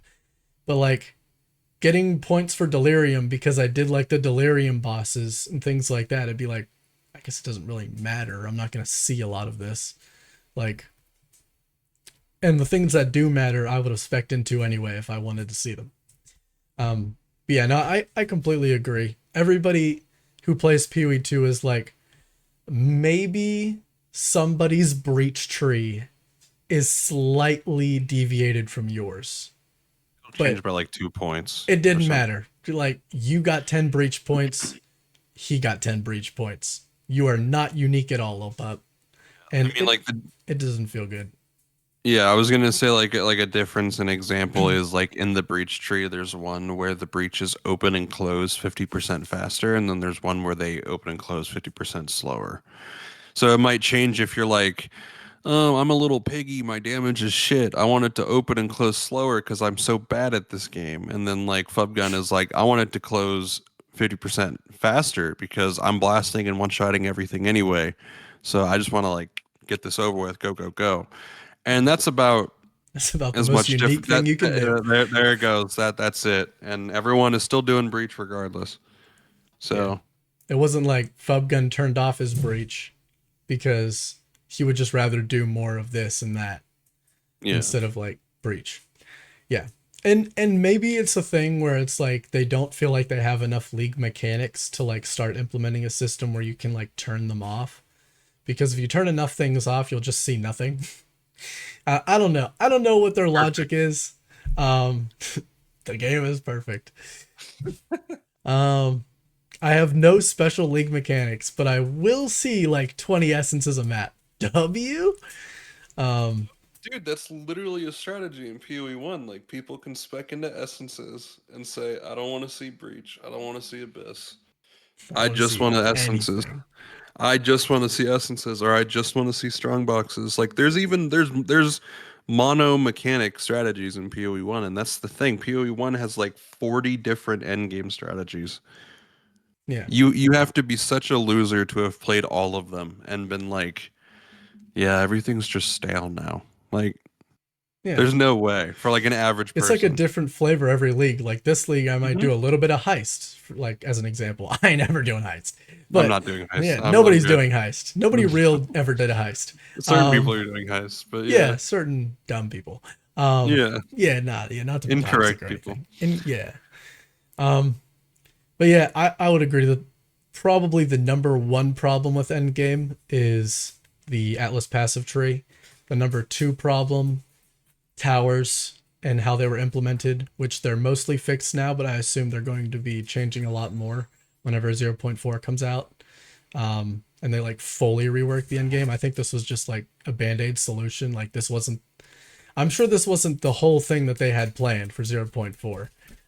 Yeah, no, they confirmed that when they released it early in 0.3.1. They were like, this is just some of like the more mechanical, like, blah, where like there's still like new bosses on the way, new mechanics, I'm pretty sure.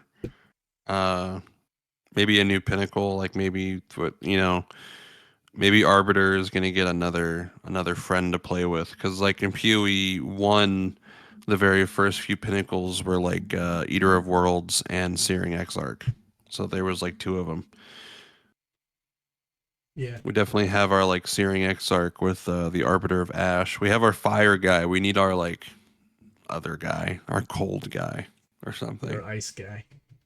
Yeah. Um, yeah. Uh, so I guess to kind of wind down, what mechanic, at least from PoE one, like unless you want to make an entirely new one up in your head right now, what new mechanic do you most hope they add in the near future? Like if you could just pick one for Yeah. 0.4, What I've would it got a be? rare one.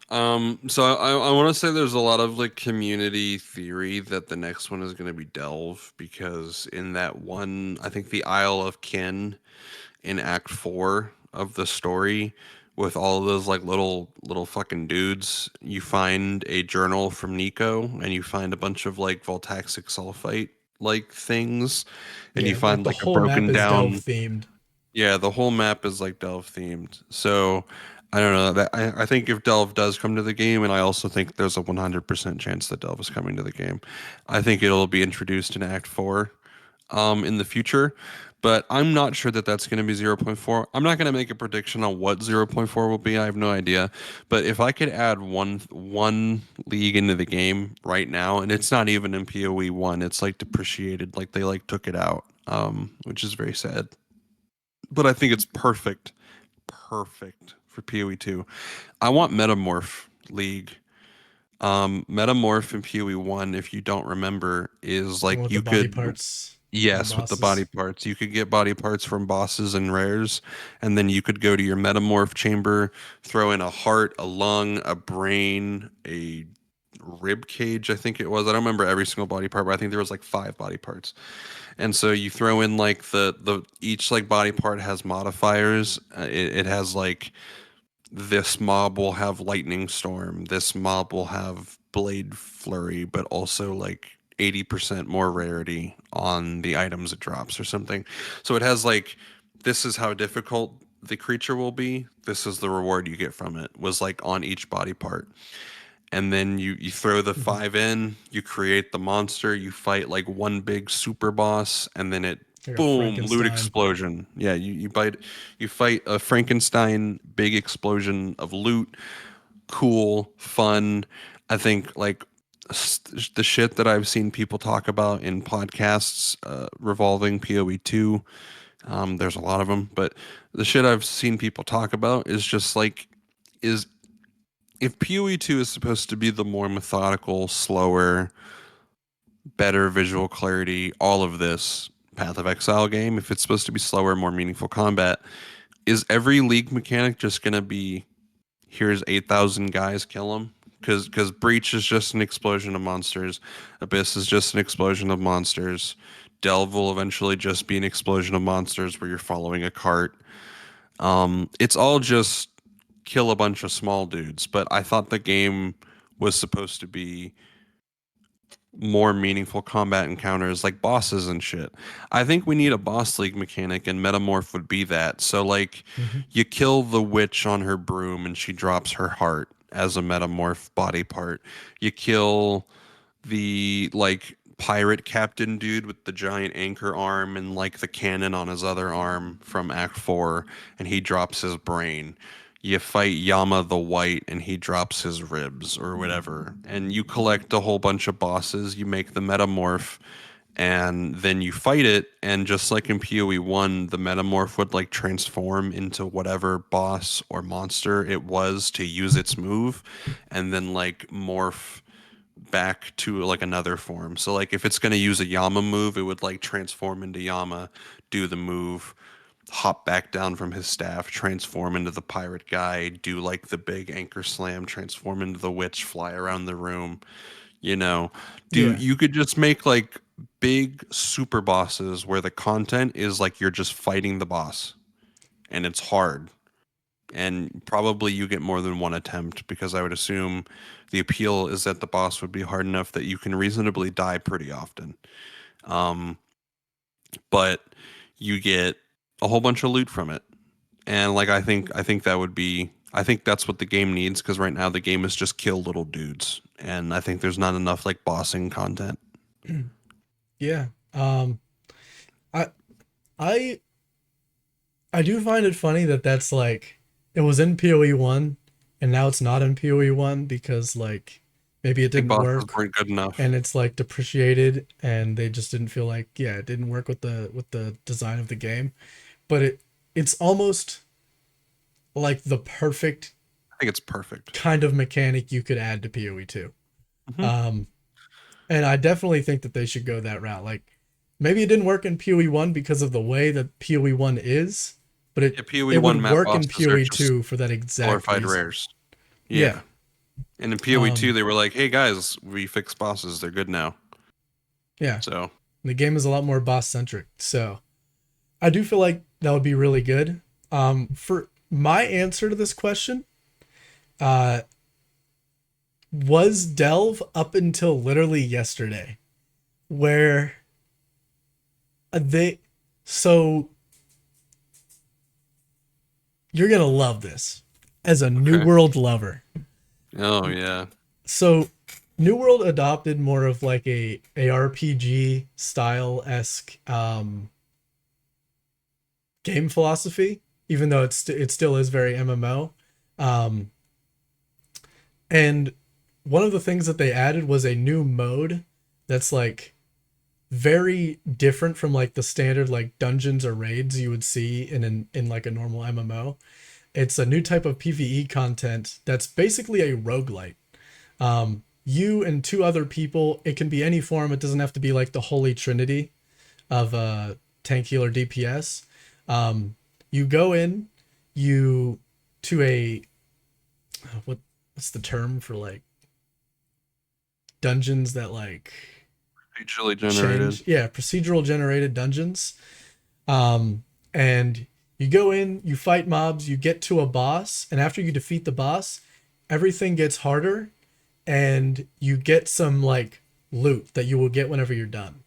And then you will basically fight a few more mobs, get to a basically a room with a bunch of like altars on it, altars in it, where you choose a buff for you and your whole group to get.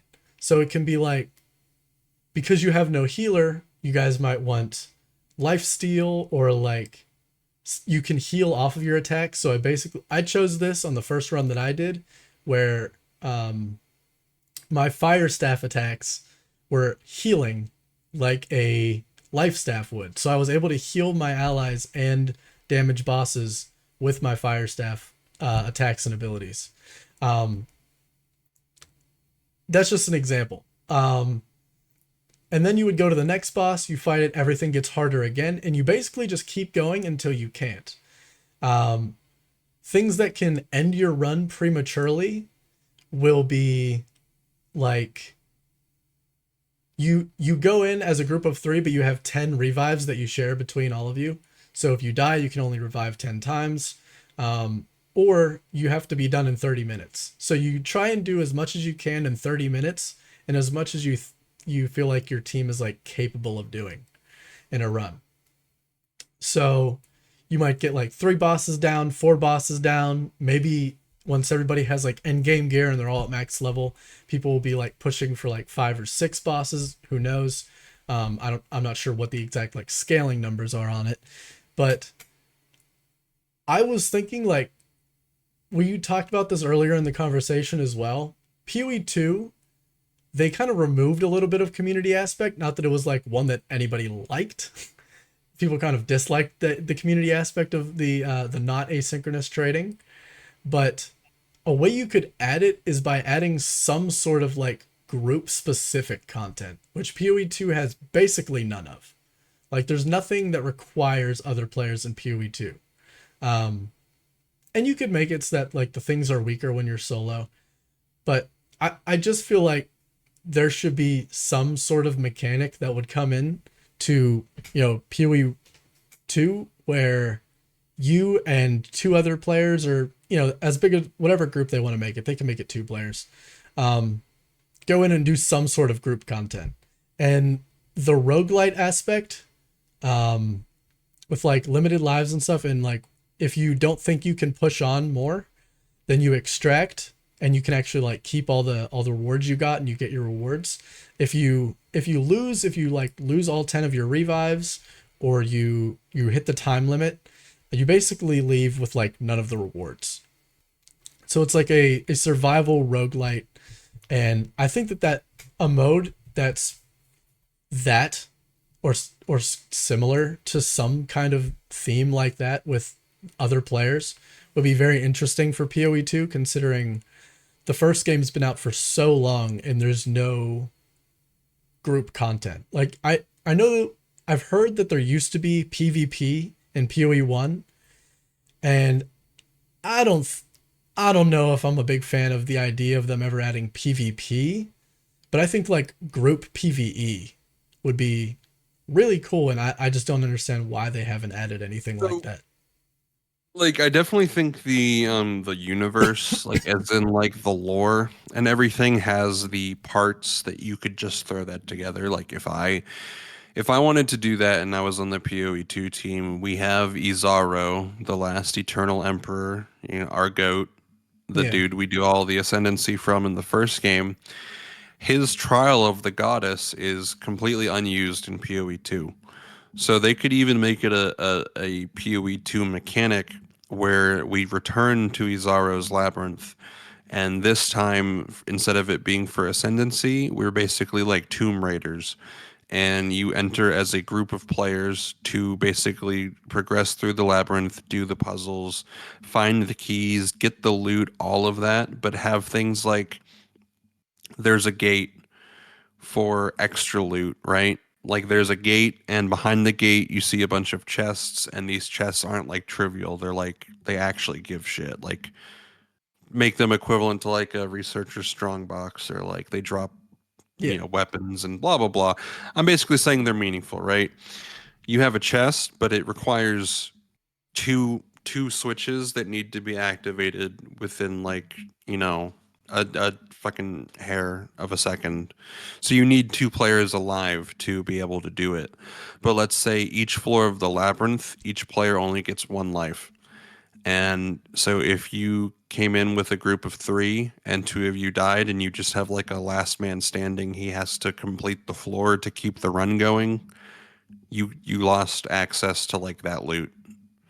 But yeah, if you have two players alive, you can both hit the switches. It drops the gate. You all get the loot, and it's like bah, So like you could make like multiplayer traps. You could have like buttons where like flamethrower traps. But if dude one is sitting on the pressure plate, then the flamethrowers stop, so that dude two and three can like move through, or like I don't know. You could just make it like the labyrinth, the gauntlet. You could use yeah, the bones of Izaro and have Izaro be a boss at the end, just like in Ascension, or the Ascendancy trials in PoE1.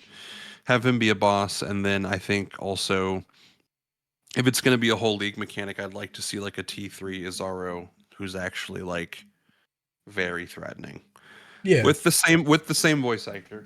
Like you could definitely Absolutely. make like Azaro's back in PoE2, but he's even like stronger than he was ever in PoE1.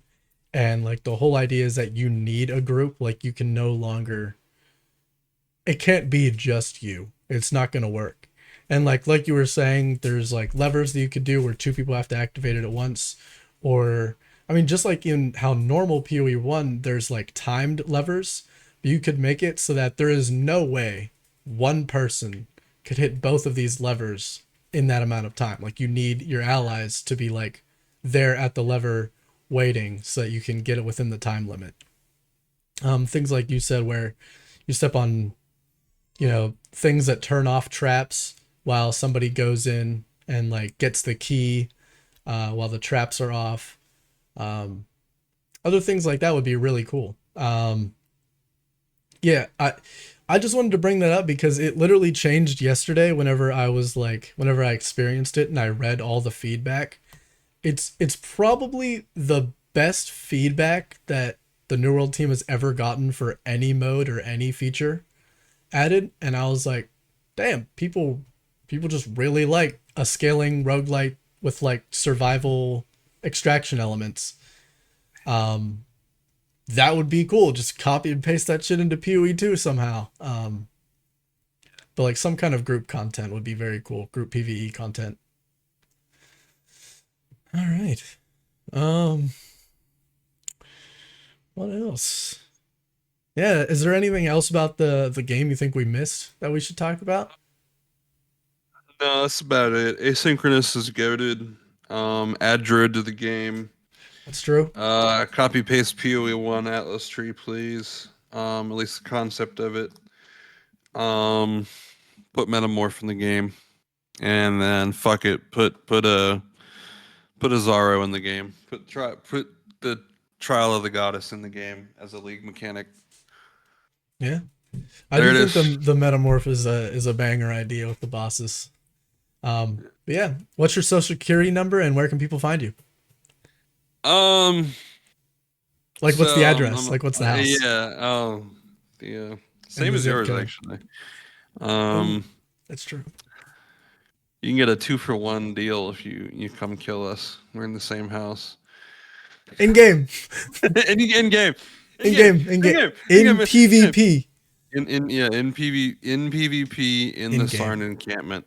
Yeah. Yes, yeah. Yes, exactly. Um, So, yeah, I don't know. You can find me on YouTube. I go by the name Matrana as my scream name.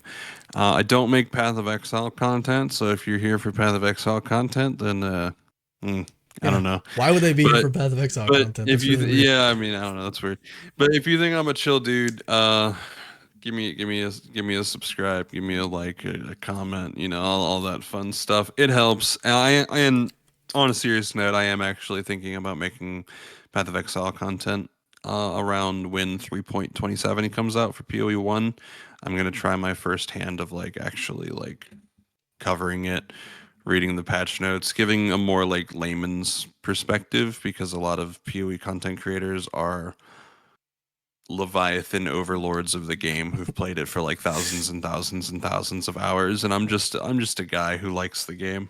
This So is I how don't I know. interpret the new PoE league as a guy Yeah. with a job, Yeah, true. as an employed citizen. How will this affect the employed? True, true. All right. Well, like and subscribe if you enjoyed it. And yeah, this pretty much caps off my coverage of the PoE2 League because, like I said, I also haven't been playing it for like 2 weeks.